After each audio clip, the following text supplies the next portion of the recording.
제가 자주 비유하는 것 중에 하나가 효자와 불효자를 구별하는 가장 간단하고도 확실한 표식이 무엇일까? 효자는 부모의 말 같습니다. 말은 곧 그 사람이기 때문에 그러합니다. 부모의 말을 인정하는 것은 자기 부모를 인정하는 것이요, 그래서 부모의 말에 순종하게 되어 있고, 이런 사람을 효자라 말합니다. 그러나 불효자는 부모의 말이 말 같지 않습니다. 그러므로 자기 부모를 부모로 인정하지 않는 사람이요, 그런 사람을 불효자라 말합니다. 그런데 이는 하나님 아버지와 자녀된 우리와의 관계에도 동일하게 적용이 된다는 사실입니다. 하나님 아버지를 제대로 믿는 사람은 하나님의 말씀을 믿는 사람입니다. 또한 하나님의 말씀을 믿는 사람은 하나님을 믿는 사람입니다. 그러므로 하나님을 사랑하는 사람은 하나님의 말씀을 사랑합니다. 또한 말씀을 사랑하는 사람은 하나님을 사랑하는 사람입니다. 그래서 오늘 말씀의 제목은 주님 사랑, 말씀 사랑. 같이 한번 읽겠습니다. 주님 사랑, 말씀 사랑. 예수께서 자기를 믿지 않는 유대인들과 논쟁하면서 이런 말씀하셨습니다. 하나님께 속한 자는 하나님의 말씀을 듣나니, 말씀을 경청하고 그대로 순종한다, 이 말입니다. 그런데 너희가 듣지 아니함은 너희가 하나님께 속하지 아니하였음이로다. 여러분, 이 말씀이 옛날 옛적 사람들에게만 해당되는 것이 아니라 이 시대 우리 각 사람에게 대한 말씀인 것을 생각하면, 내가 진정 하나님을 사랑하는가, 정말 말씀을 소중히 여기고 말씀을 사랑하는가 깊이 생각해야 합니다. 지난주 말씀에서도 다윗을 조명했습니다만, 오늘도 주제가 다윗의 주님 사랑, 말씀 사랑. 다윗은 은혜를 은혜로 아는 사람입니다. 원래 양을 치던 평범한 목동이었는데 하나님께서 그를 불러 백전백승의 장수로 삼아주시고 사울로부터도 보호해 주시고 결국 이스라엘 전체 왕으로 삼으셔서 그 나라가 태평성세를 누리게 되었습니다. 이런 은혜에 깊이 감사한 다윗, 누구보다 하나님을 사랑했고, 그래서 하나님의 집 성전을 건축하겠다고 자원한 겁니다. 다윗의 하나님 사랑은 그가 지은 수많은 시편에 잘 나타나 있습니다. 나의 힘이신 여호와여, 내가 주를 사랑하나이다. 여호와는 나의 목자시니 내게 부족함이 없으리로다. 그는 입만 열면 하나님을 찬양했고, 때로는 하나님께 부르짖었고, 하나님의 은혜에 감사 또 감사하였습니다. 다윗이 하나님을 사랑했다는 것은 그가 하나님의 말씀을 사랑했다는 겁니다. 오늘 본문 시편 63편은 다윗이 사울 왕을 피해 다닐 때 지은 시입니다. 유대 광야에서 내가 간절히 주를 찾되 물이 없어 마르고 황폐한 땅에서 내 영혼이 주를 갈망하며 내 육체가 주를 앙모하나이다. 다윗은 자기가 처한 형편처지에 따라서 하나님을 사랑했다가 사랑하지 않았다가 한 사람이 아닙니다. 변함없이 하나님을 사랑하고 하나님만 의지하였습니다. 사울 왕에게 쫓기는 긴박한 상황 가운데서도 평안을 빼앗기지 않았고, 어렵고 힘들다고 해서 하나님 만나는 것을 뒷전으로 하지 않았습니다. 나의 입이 기쁜 입술로 주를 찬송하되 내가 나의 침상에서 주를 기억하며 새벽에 주의 말씀에 작은 소리로 읊조릴 때에 하오리니 주는 나의 도움이 되셨습니다. 내가 주의 날개 그늘에서 즐겁게 부르리이다. 다윗은 새벽형 인간이었는데 무슨 연고로 새벽에 일어났습니까? 하나님의 말씀을 읊조리기 위해서. 거의 같은 내용으로 찬송한 시편 57편에서도 이렇게 읊었습니다. 하나님이여, 내 마음이 확정되었고 내 마음이 확정되었사오니 내가 노래하고 내가 찬송하리이다. 내 영광아 깰지어다. 비파야 수금아 깰지어다. 내가 새벽을 깨우리로다. 이를 종합하면 다윗은 동굴이나 광야에 숨어 지내면서도 새벽을 깨웠는데 그 이유는 하나님을 찬미하고 동시에 하나님의 말씀을 읊조리기 위하여, 다른 말로 표현하면 다윗의 새벽 기도입니다. 하나님이 사람을 만나는 대표적인 방법은 말씀과 기도와 찬송입니다. 다윗은 새벽부터 하나님 만나는 것이 너무나 소중하고 기뻐서 새벽에 일어나 악기까지 연주하며 하나님을 찬미하였고, 자기 목소리로 찬송하고 자기 목소리로 하나님 말씀을 읊조렸습니다. 이것이 바로 하나님을 향한 자신의 사랑을 표현한 겁니다. 이러므로 나의 평생에 주를 송축하며 주의 이름으로 말미암아 나의 손을 들리다. 골수와 기름진 것을 먹음과 같이 나의 영혼이 만족할 것이라. 사울도 이스라엘의 왕이요 다윗도 이스라엘의 왕입니다. 그런데 두 사람은 달라도 많이 달랐습니다. 결정적인 차이점은 말씀에 대한 태도가 달랐습니다. 사울 왕은 하나님의 말씀을 말씀으로 생각하지 않았습니다.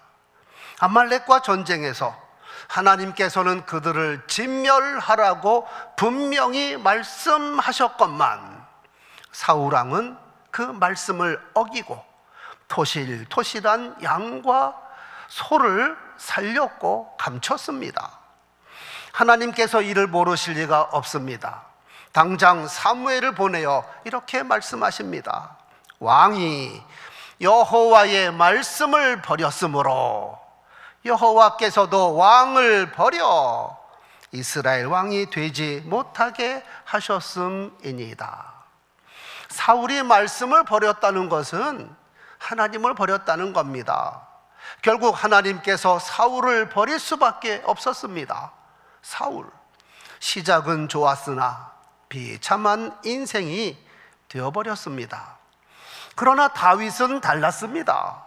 하나님의 말씀을 거역하지 않았고 말씀 우선, 말씀 중심의 삶을 살았습니다. 말씀을 사랑하여 새벽에 일어나 말씀을 읊조립니다. 하나님의 말씀은 생명의 양식, 영혼의 양식인데 5절, 골수와 기름진 것을 먹음과 같이 나의 영혼이 만족할 것입니다. 역시 다윗이 지은 시편 19편, 그가 하나님의 말씀을 얼마나 소중히 여기며 얼마나 사랑했는지 잘 나타나 있습니다.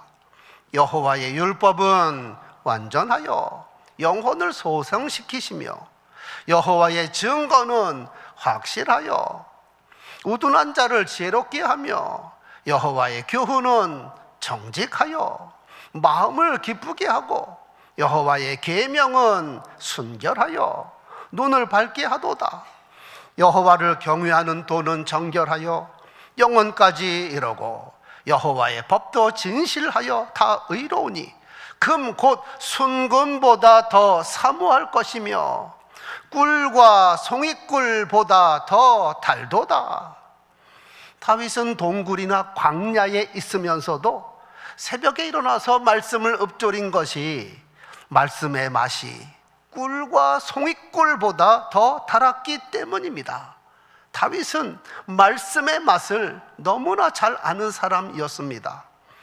이것이 다윗이 사울과 근본적으로 다른 점입니다. 말씀의 맛을 제대로 아는가 모르는가, 말씀을 중심으로 사랑하는가 그렇지 않은가, 말씀의 가치와 능력을 믿는가 그렇지 않는가. 그러니까 여호와께서 다윗에게 복을 베풀지 않을 수 없습니다. 다윗이 어디로 가든지 여호와께서 이기게 하셨느니라. 다윗이 무엇을 하든지 여호와께서 형통케 하셨느니라. 그러므로 누구든지 다윗의 길로 행하는 사람이 복 있는 사람입니다. 다윗처럼 생각하고 다윗처럼 말하고 다윗처럼 행동하면 그 사람은 영적인 사람이요 하나님을 사랑하는 사람이며 하나님의 형통을 누리는 사람입니다. 무엇보다 다윗처럼 말씀을 사랑하는 사람이 하나님을 사랑하는 것이며, 하나님을 사랑함으로 말씀을 더욱 사랑하는 것이 바로 다윗의 길입니다. 주님 사랑, 말씀 사랑은 성경에 등장하는 모든 믿는 사람들의 공통점입니다. 아브라함은 100세의 아들 이삭을 얻었는데 이는 하나님의 언약에 따라 낳은 아들이며 무려 25년을 기다려서 얻은 금쪽보다 귀한 아들입니다. 그런데 이삭이 자라서 장작을 등에 맬 만한 나이가 되었는데 여호와께서 아브라함의 믿음을 확인하기 위하여 사람이 상상하기 어려운 테스트를 하신 겁니다. 내 아들, 내 사랑하는 독자 이삭을 데리고 모리아 땅에 가서 내가 내게 일러준 한 산 거기서 그를 번제로 드리라. 인간적으로 말도 안 되는 말씀입니다. 어떻게 아버지 손으로 아들을 각을 떠서 번제로 바치라는 말입니까? 그런데 아브라함은 여호와의 말씀에 그대로 순종하는 겁니다. 아브라함이 아침에 일찍이 일어나 나귀의 안장을 지우고 두 종과 그의 아들 이삭을 데리고 모리아 땅으로 출발하였더라. 만약 저나 여러분이 이런 지시를 받았다면 어떻게 하였을까 생각해 보시기 바랍니다. 당장 거절하거나 또는 나름 빠져나갈 방법을 궁리했을 겁니다. 실은 아브라함도 얼마든지 빠져나갈 방법이 있습니다. 이미 여호와께서 말씀하신 것을 붙잡고 늘어지는 겁니다. 창세기 21장 12절을 제시하는 겁니다. 여호와여, 그때 뭐라고 말씀하셨습니까? 내 자손이라 칭할 자는 이삭으로 말미암음이라 분명히 말씀하셨지요. 하지만 이삭은 아직 씨도 받지 않았습니다. 그런데도 지금 이삭을 번제로 바치라 하신다면 저의 후손 어떻게 되겠습니까? 내 자손이 하늘의 별과 같이 번창하리라 말씀하셨는데 이거 어떻게 됩니까? 그러므로 지금 이삭을 번제로 바치는 것은 시기상조입니다. 이에 하나님께서 명령을 거두어 주시던지 그렇지 않으면 이삭이 씨를 받을 때까지 기다려 주십시오. 여러분, 논리적으로 완벽하지 않습니까? 서로 모순되는 두 개의 말씀을 제시하면서 자기가 유리한 말씀은 우겨서 자기에게 불리한 말씀을 물리치는 겁니다. 그러나 아브라함은 하나님을 사랑하기에 하나님의 두 말씀 모두를 믿었고 사랑했습니다. 내 자손이라 칭할 자는 이삭으로 말미암음이라. 아멘. 내 사랑하는 독자 이삭을 번제로 드리라. 아멘. 사람의 생각으로는 모순되는 두 말씀이지만 하나님을 사랑하고 말씀을 사랑하는 아브라함에게는 전혀 모순이 아닙니다. 그 답이 믿음장 히브리서 11장에 있습니다. 아브라함은 시험을 받을 때에 믿음으로 이삭을 드렸으니 그는 약속을 받은 자로 돼 그 외아들을 드렸느니라. 그에게 이미 말씀하시기를 내 자손이라 칭할 자는 이삭으로 말미암음이라 하셨으니 그가 하나님이 능히 이삭을 죽은 자 가운데서도 다시 살리실 줄로 생각한지라. 비유컨대 그를 죽은 자 가운데서 도로 받은 것이니라. 즉 아브라함이 그 사랑하는 독자 이삭을 번제로 드리려 했던 것은 정신 나간 행동이 아니라 정확한 믿음의 행동이라. 내가 이삭을 번제로 드리더라도 이삭의 씨에 대한 언약이 살아있으니 틀림없이 이삭을 죽은 자 가운데서도 다시 살리실 것이 틀림이 없어. 이렇게 해서 아브라함은 하나님의 말씀을 둘 다 살렸더니 하나님께서 단복하시며 그를 믿음의 조상이라 복의 근원이라 인정하셨습니다. 성도 여러분, 믿는 자라 할지라도 자기가 불리할 때는 말씀을 벗어나려 하는 것이 본성인데, 아브라함은 하나님을 진정으로 사랑했고 말씀을 진심으로 사랑했기에 두 가지 말씀을 모두 믿고 순종했더니 그가 영원히 빛나는 이름이 되었습니다. 신약 성경은 예수 그리스도를 두 번째 아담이라 표현합니다.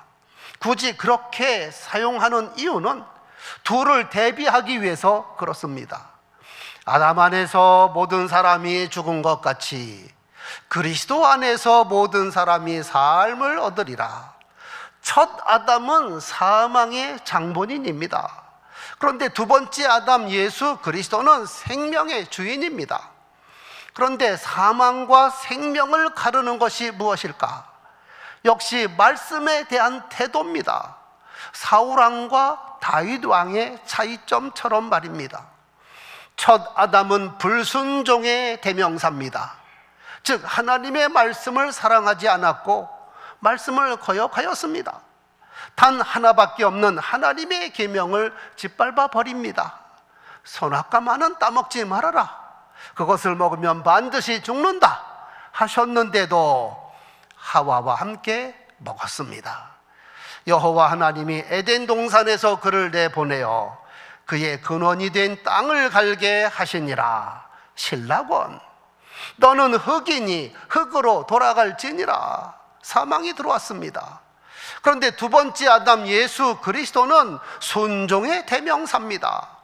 너희 가운데 전파된 하나님의 아들 예수 그리스도는 예하고 아니라 함이 되지 아니하셨으니 그에게는 예만 되었느니라.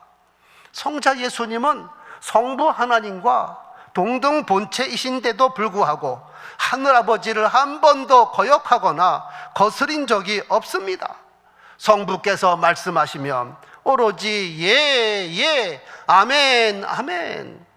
무엇보다 십자가를 앞에 두고서도 나의 원대로 마옵시고 아버지의 원대로 하옵소서. 이렇게 예수께서 성부 하나님을 사랑하고 성부의 말씀을 사랑하니까 십자가상에서 다 이루었다 선언할 수 있었고, 그 예수를 성부께서 살리사 부활 영광도 주시고 하늘과 땅의 모든 권세도 주셔서 보좌 우편에 앉게 하셨습니다. 주님 사랑, 말씀 사랑은 교회적으로도 마찬가지입니다. 여러분, 교회라고 다 같은 교회 아닙니다. 다른 교회보다 주님을 더 사랑하고 말씀을 더욱 사랑하는 교회가 있는가 하면 그렇지 않은 교회도 있습니다. 데살로니가 교회는 주님을 사랑하고 말씀을 사랑하는 교회였습니다. 주 1세기 대부분 교회가 그러했듯이 데살로니가 교회도 많은 박해가 있었고 경제적으로도 어려웠습니다. 데살로니가 전서 1장에 또 너희는 많은 환난 가운데서도 성령의 기쁨으로 말씀을 받아 우리와 주를 본받는 자가 되었으니 그러므로 너희가 마게도냐와 아가야에 있는 모든 믿는 자의 본이 되었느니라. 그래서 이들은 복음을 받아들인 지 오래되지 않았는데도 믿음의 역사가 나타나고 사랑의 수고를 감당하며 소망의 인내가 어우러진 좋은 믿음을 가진 그런 사람들이었습니다. 이렇게 좋은 교회가 된 것은 바로 그들이 말씀을 사랑했기 때문입니다.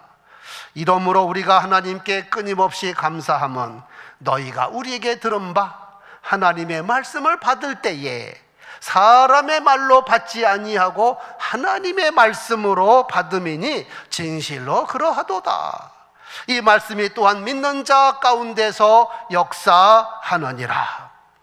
사도 바울은 이런 데살로니가 교회와 성도들을 통하여 자기가 위로를 받았다고 고백합니다. 이러므로 형제들아, 우리가 모든 궁핍과 환난 가운데서 너희 믿음으로 말미암아 너희에게 위로를 받았느니라. 그런가 하면 똑같이 바울이 개척한 교회인데 고린도 교회는 달랐습니다. 실은 고린도 교회도 성령께서 주시는 은사가 풍성한 교회였습니다. 너희가 모든 은사에 부족함이 없이 우리 주 예수 그리스도 나타나심을 기다림이라. 하지만 그들은 말씀에 약하였고 사람들을 바라봤습니다. 그러니까 교회 안에 분파까지 생겼습니다. 바울파, 아볼로파, 게바파, 그리스도파. 있을 수 없는 일입니다. 그뿐 아니라 교인끼리 음행도 있었고 우상 숭배하는 일도 있었고 세상 법정에 고소 고발하는 일도 있었습니다. 이에 사도 바울이 이렇게 편지합니다. 내가 너희를 젖으로 먹이고 밥으로 아니하였나니 이는 너희가 감당하지 못하였음이거니와 지금도 못하리라. 너희는 아직 육신에 속한 자로다. 영에 속한 사람이 되어야 하는데 아직도 육에 속한 자로다. 이유는 너희 가운데 시기와 분쟁이 있으니 어찌 육신에 속하여 사람을 따라 행함이 아니리요. 그런 고린도 교회를 방문하고자 하는데 사도 바울이 이런 말까지 합니다. 너희가 무엇을 원하느냐? 내가 매를 가지고 너희에게 나가랴? 사랑과 온유한 마음으로 나가랴. 보통 사랑장이라 일컫는 고린도전서 13장, 어느 교회에 보낸 편지일까요? 고린도 교회입니다. 이해가 되시죠? 먼저 주님의 사랑을 회복하라. 말씀을 사랑하는 것이 주님을 사랑하는 것이다. 그리고 주님의 몸된 교회를 사랑하라. 그리스도의 몸을 찢거나 나누지 말고, 그리고 주님을 사랑하는 마음으로 형제와 이웃을 사랑하라. 사랑은 언제까지나 떨어지지 아니하되 예언도 패하고 방언도 그치고 지식도 패하리라. 너희가 서로 다투고 있으면 너희가 받은 그 많은 은사들 무슨 소용이 있겠느냐? 그런즉 믿음, 소망, 사랑, 이 세 가지는 항상 있을 것인데 그 중에 제일은 사랑이라. 이상 살펴본 대로 하나님의 은혜를 잊고 하나님의 사랑을 받았으면 우리도 하나님을 사랑해야 하는데, 눈에 보이지 않는 하나님을 사랑한다는 것은 바로 하나님의 말씀을 사랑하는 겁니다. 주님 사랑, 말씀 사랑. 아브라함이 그랬고 다윗이 그랬고 예수님이 그러하셨으며 데살로니가 교회가 그러하였습니다. 이어서 홍성장로교회가 그러하며 저와 여러분이 주님 사랑, 말씀 사랑을 이어가게 되기를 소원합니다.